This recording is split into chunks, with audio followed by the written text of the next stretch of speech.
Roddick, class of 2017, offensive tackle, been on varsity for 3 years. Quandt, class of 2018, quarterback, been on varsity for 2 years. Tyler Adams, class of 2017, play offensive line, 2 years on varsity. Kamakani Crosy, class of 2018, D-line, been on varsity since my freshman year. Chuck Wood, class of 2018, I played varsity for 3 years, and I'm a running back and safety. Cameron Landon, class of 2019, I play receiver DB, and I've been on varsity for 2 years. Week 1, we opened with Bakersfield Centennial. They're a tough team up north. The things that I think of when it comes to week 1 is camp week is just ending, 2-a-days are just ending. We're fired up and ready. We've been in the weight room and on the track running 220s. I know that Coach Guerra has been pushing us to do all that stuff and get on the track and whatnot, but it's just a long grind and a long season that we hope for, it's coming up for. So I mean, week 1 is the best week. I mean, it determines how you begin your season and whatnot, so I mean, we're ready for that. Week 1, we're playing Bakersfield Centennial. I'm really excited to get out there and play against them. Our team's been grinding really hard this offseason.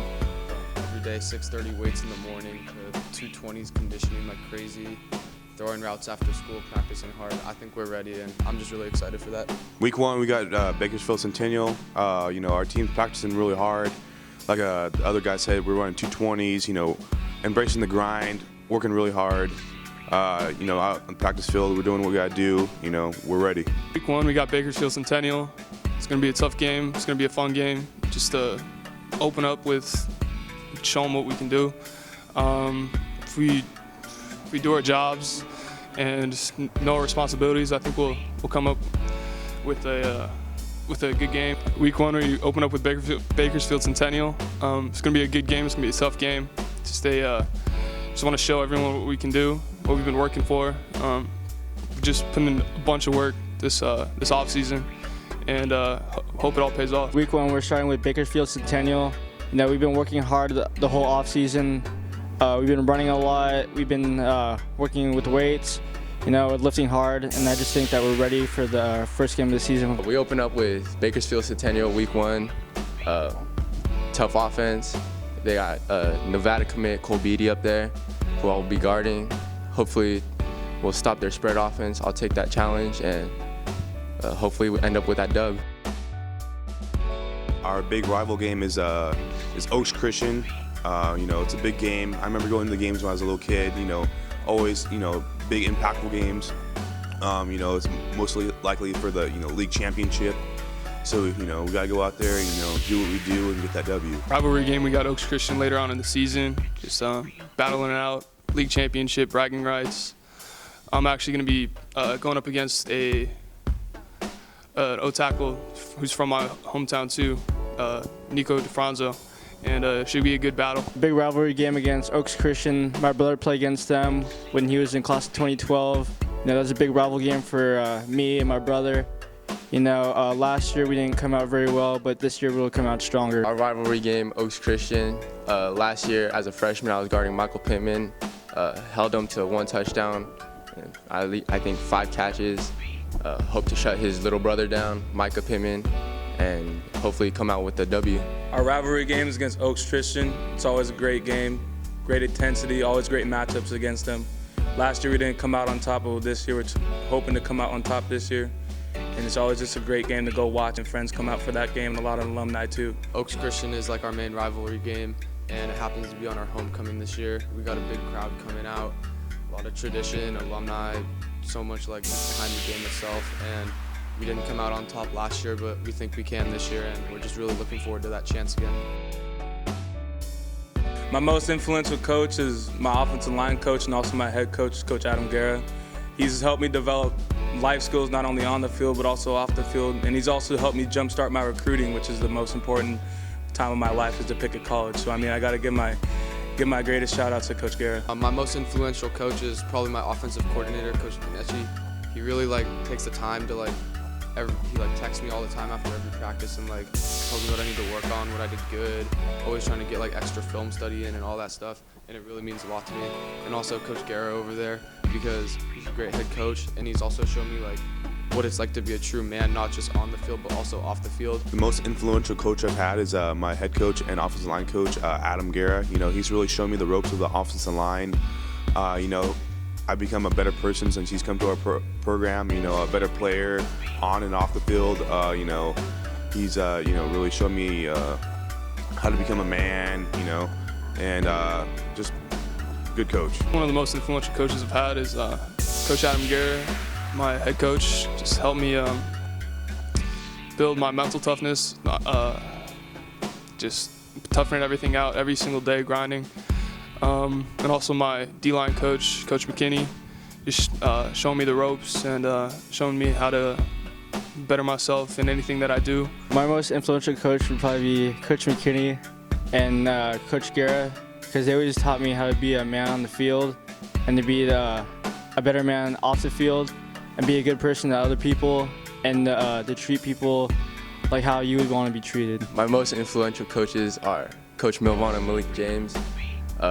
They taught me everything I know. I don't know where I would be without them. They not only taught me on the field things, but off the field things, life lessons, and just stay in school, get them grades up, and just grind.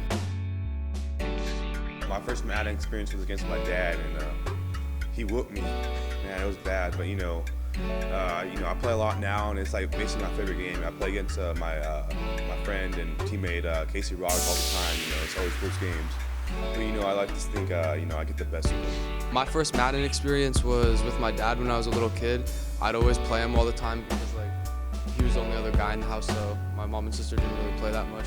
So me and my dad would always play, and then I grew up loving that game. I played it all the time, like changing the uniforms, making them customized, picking all the different teams and stuff. It was just super fun. My first Madden experience, I don't know if it went too well. I can't remember it, but I enjoy Madden a lot, and I believe I used to like play with my brother and whatnot. We used to like create teams and create players and just see which player had the best player.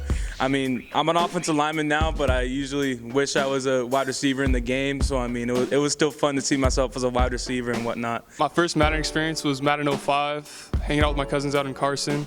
Just getting my butt whooped by my older cousins, just telling me do this, do that, not knowing what I was gonna do. And it was fun, but it helped me learn how to lose, I guess. My first Madden experience was with my dad. I think it was Madden 06 with Donovan McNabb. And I remember I lost to him. I got skunked 50-0. And I started crying after. And I kind of remember just how bad I got beaten. And then I just took it. My first Madden experience was with my older brother. Yeah, I just remember getting whooped on, crying in the middle of the game, just leaving, quitting the game, and like never coming back. If I could compete in the Rio Olympics, I would like to be a sprinter, 100-meter sprinter preferably. I mean, I think I got a fastball, got the starts and whatnot. I mean, I run probably, a 9 flat, so Usain Bolt, if you want to race me, you gotta come to Cali, I'm sorry. If I was in the Rio Olympics, I would want to be playing ping pong or table tennis is what they call it there. I just have a lot of fun with that, and I think I'm pretty good at it. If I was in Rio, I'd probably want to be on the water polo team. I might sink to the bottom, but I keep swimming. If I was in Rio, I'd probably be playing rugby, what I grew up playing, so that'd be good to get back in. If I was in Rio, I'd probably play soccer, just use my speed and my footwork with the soccer ball. And I'm pretty good at kicking soccer ball. I could curve it, I could curve it. And I played a couple of years when I was in youth. If I was in Rio in the Olympics right now, I think I would be playing table tennis. I got a mad backhand. My first D1 Bound experience was when me and my dad were in the car. When D1 Bound was on the come up, when they were called CLA, they were just passing out the cards and putting them on cars. And look at them now, they're like big clothing brand and they're big time now. My first D1 Bound experience was when I was on Instagram on the picture things, and you guys had me up there. And I thought that was really cool. But we lost that game, so I wasn't really happy after that. But, it's all fine. First experience with D1 Bound would be going on YouTube and looking up Adoree Jackson's highlights from high school. Yeah, they were just super fun to watch. They were crazy.